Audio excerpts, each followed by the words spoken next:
Hello everyone, welcome to my channel. അപ്പോൾ ഇന്ന് നമ്മൾ നോക്കാൻ പോകുന്നത് മനുഷ്യനാൽ നിർമ്മിക്കപ്പെട്ട ജീവികളെ കുറിച്ചാണ്. അപ്പോൾ നമുക്ക് വീഡിയോയിലോട്ട് കിടക്കാം. Number 3, Soros. ഇത് സീബ്രയുടെയും കുതിരയുടെയും സങ്കര ഇനമാണ്. ഇവകൾ സീബ്രയുടെ വരകളെ സ്വന്തമാക്കുന്നതോടൊപ്പം കുതിരയുടെ രൂപം നിലനിർത്തുന്നു. നമ്പർ 2, വോൾഫിൻ. ഇത് തിമിംഗലവും ഡോൾഫിനും ഇണചേർന്നപ്പോൾ ഉണ്ടായതാണ്.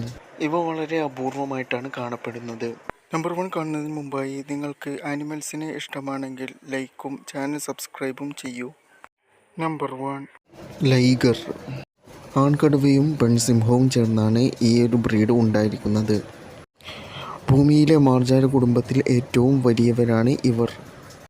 ഇവകൾ ഏകദേശം 12 അടിയോളം നീളം വയ്ക്കുന്നതാണ്. അപ്പോൾ നമ്മുടെ വീഡിയോയുടെ വൈൻഡപ്പ് ചെയ്യുകയാണ്. അടുത്ത നല്ല വീഡിയോയുമായി വീണ്ടും കാണാം. Thank you for watching.